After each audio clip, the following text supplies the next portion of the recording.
नमस्ते। आपका स्वागत है उस यात्रा में जहां देवताओं के नाम नहीं, उनके रहस्य बोलते हैं। यह कोई साधारण कथा नहीं, यह उन शक्तियों की खोज है जो दिखाई नहीं देती, पर सृष्टि की दिशा तय करती हैं।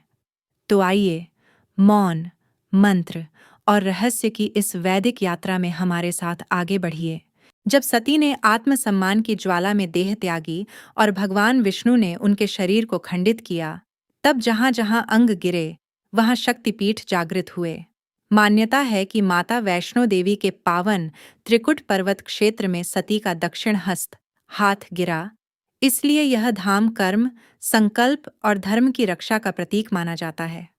कालांतर में त्रिकुट पर्वत की गुफाओं में एक तपस्विनी कन्या वर्षों से ध्यानमग्न थी। वह साधारण नहीं थी, वह स्वयं आदिशक्ति का अंश, वैष्णवी थी, एक तेजस्विनी कन्या के रूप में, जिन्होंने तप, भक्ति और धर्म की स्थापना का संकल्प लिया।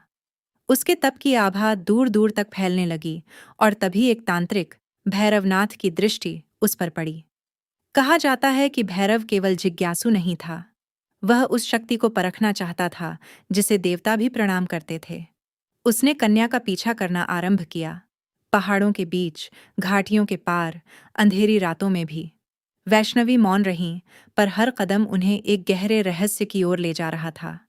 मार्ग में उन्होंने प्यास बुझाने हेतु बाण चलाया, जहां आज बाण गंगा बहती है। फिर चरण पादुका पर उनके चरणों की छाप रह गई, मानो पृथ्वी स्वयं साक्षी बन गई हो। पर भैरव का संकल्प थमा नहीं। अंततः वह उस पवित्र गुफा तक पहुंच गया जहां देवी ने अंतिम बार चेतावनी दी। पर जब अधर्म ने मर्यादा लांघी, तब वही शांत तपस्विनी महाकाली रूप में प्रकट हुई। एक ही प्रहार और भैरवनाथ का सिर धड़ से अलग हो गया। पर कथा यहीं समाप्त नहीं होती। भैरव का कटा हुआ सिर दूर पर्वत पर जा गिरा और वहीं से उसकी करुण पुकार सुनाई दी। उसने अपनी भूल स्वीकार की। उस क्षण देवी के नेत्रों में क्रोध नहीं, करुणा थी। उन्होंने उसे मोक्ष का वरदान दिया और घोषणा की कि उनके दर्शन तब तक पूर्ण नहीं माने जाएंगे जब तक भैरव के दर्शन न किए जाए। यही वह रहस्य है जो इस कथा को भय से ऊपर उठाता है। शक्ति दंड देती है, पर अंततः उद्धार भी करती है। आज भी वैष्णो देवी की यात्रा भैरव मंदिर के दर्शन के बिना पूर्ण नहीं मानी जाती। यह दर्शाता है कि शक्ति केवल विनाश नहीं करती, वह उद्धार भी करती है। शास्त्रों में देवी की महिमा का वर्णन है। सर्वमंगल मांगल्ये शिवे सर्वार्थ साधिके, शरण्ये त्र्यंबके गौरी नारायणी नमोस्तुते।